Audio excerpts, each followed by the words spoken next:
बैरकपुर के मतगणना केंद्र में फर्जी प्रवेश पत्र लेकर घुसने के विरोध से फैली उत्तेजना। सुरेंद्रनाथ कॉलेज में बैरकपुर के संसदीय सीट के लिए हुई वोटिंग की काउंटिंग होगी। मंगलवार सुबह फर्जी प्रवेश पत्र लेकर मतगणना केंद्र में घुसने की कोशिश हुई, जिससे उत्तेजना फैल गई।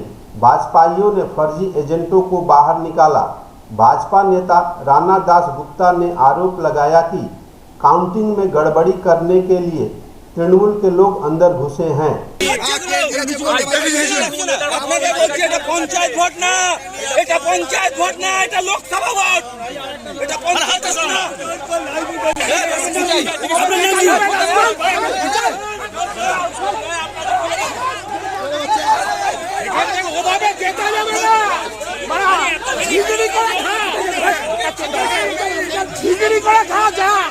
बड़ा हराम का सर की चेकिंग करते सर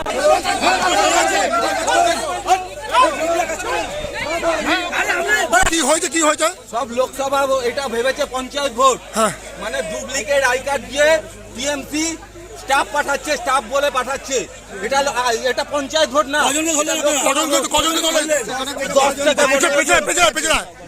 আরো রয়েছে লাইন থেকে আমরা লক্ষ্য করতে পারছি যে কিছু 18 অনূর্ধ্ব ছেলে তারা একটা খয়েরি রঙের কার্ড ঝুলিয়ে ঢুকছে। তাদেরকে আমরা যখন ধরি তাদের বলা হয় যে তোমরা কিসের স্টাফ। ওরা বলছে আমরা স্টাফ। কিসের স্টাফ? ওনারা বলছে যে আমরা স্টাফ, কী কাজ করবে সেটাও বলতে পারছে না, কোথা থেকে কার্ড ইস্যু হয়েছে বলতে পারছে না। তাই আমরা তখন পুলিশ প্রশাসনকে বলি এবং পার্টির সিম্বল নিয়ে, তৃণমূল কংগ্রেসের সিম্বল দিদিকে বলার যে ব্যাগ, সেই ব্যাগ নিয়ে পর্যন্ত ভেতরে ঢোকা হচ্ছে। সেটাকেও আমরা প্রোটেস্ট করি যে যেখানে একটা মানি পার্স অ্যালাউ নেই সেখানে দিদিকে বলার ব্যাগ ঝুলিয়ে মোবাইল নিয়ে কী করে ঢুকছে। সেখানে যখন প্রশাসনকে বলি, প্রশাসন যখন কিছু লোককে ভেতরে ঢুকিয়ে দেয়, সব তৃণমূলের লোক, যখন প্রশাসন ঢুকিয়ে দেয় তখন আমরা কিন্তু সেখান থেকে তাদের হাতে নাতে ধরি এবং কার্ডগুলোকে যখন আমরা জিজ্ঞেস করি এটা কিসের স্টাফ, ওরা বলতে পারে না, উত্তর দিতে পারে না এবং ম্যাক্সিমাম 18 বাইরে আরও 100-র উপর দাঁড়িয়ে আছে। এদের দিয়ে এরা আইপ্যাকের হোক বা কোনো রকম তৃণমূলের গুন্ডা বাহিনী হোক বা তারা কোনো রকম ডিস্টার্ব করার জন্য এদের ঢোকাচ্ছে, বের করে যাচ্ছে। তারা কোনো সদস্য দিতে পারেনি। কারচুপি প্রথম থেকে চেষ্টা করছে এবং বাইরে 100-র উপরে তৃণমূলের বাহিনী, তৃণমূল বাহিনী।